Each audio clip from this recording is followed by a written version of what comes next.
one thing seems very clear, and that is that cryptocurrency appears to be gaining more and more momentum. For example, El Salvador recently announced residents there can pay their taxes with Bitcoin.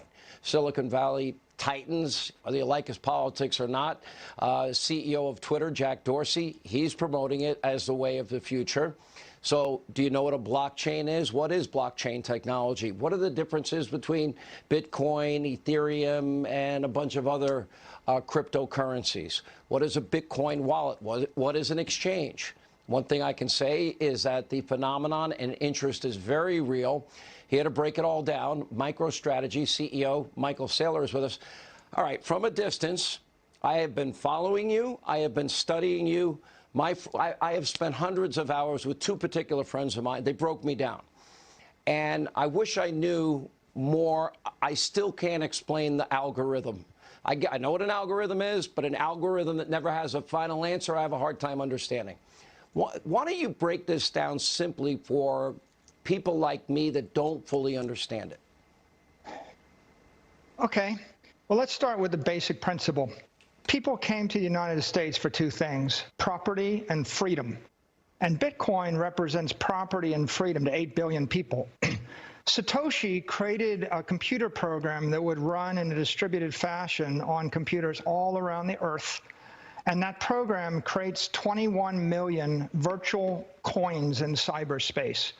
The way it works is he created perfect digital gold on an open monetary network.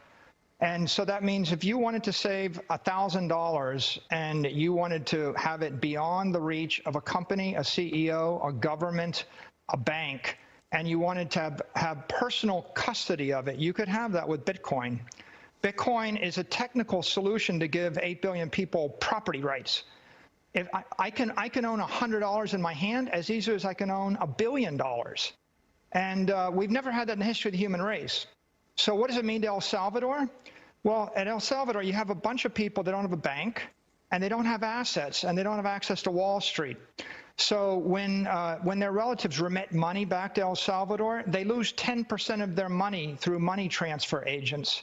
Once they get the money, they lose 10 to 20% of its value a year because they're storing it in a currency, not in an asset. The exciting thing about Bitcoin is Bitcoin lets you save your money in an asset that goes up in value, and it lets you move that asset at the speed of light all around the planet.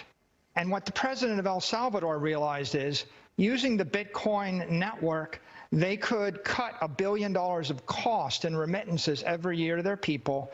They could put themselves on the world's first digital monetary network. And instead of their people losing 10 to 20% of their value a year and 10% when they move it, they're going to actually make money, and they're going to be able to move that value around for free. Michael, let me ask you this. I mean, because you talk a lot about the history of sound money and other cryptocurrencies, but you really think it's Bitcoin. You think Bitcoin is the breakout for a reason. Why over, say, Ethereum or any other one? Bitcoin is the dominant crypto asset network. It's the oldest, it's the strongest, it's the most secure, and it was engineered to do one thing well, which is to keep track of 21 million virtual coins in cyberspace. The other cryptos are applications, and application networks are focused upon functionality or performance. Bitcoin is optimized for durability, integrity, security. If I want to store $1 billion for 1,000 years, I don't want a lot of bells and whistles on it. I just want to know it's secure and nobody's going to change it. So why Bitcoin? Because Satoshi started with a model of gold, and then he got rid of all the defects of gold. If you took gold and you said you can't mine anymore, you can't use it for jewelry, and nobody can rehypothecate it or short it, and you could take personal custody of it in your head, and no one can steal it from you, you would have a better gold. And so Bitcoin is designed to be that long-term store of value. And of course, humans have been looking for a way to store their life force in a store of value for thousands and thousands of years. It's kind of part of the human dream. What do you say to critics that worry that it will lose all of its value? Or what do you say clearly governments, some seem to be dead set against this. What do you say to them? Well, first of all, it's the most successful technology in our lifetimes. It's grown faster and more powerfully than Google or Facebook or Apple or Amazon. And it's a network and an asset that's held by about 150 million people, and we're adding 2 million people a week. So other than the dollar and the euro, it's the most widely held monetary asset in the world. And there's every indication that nation states are embracing it.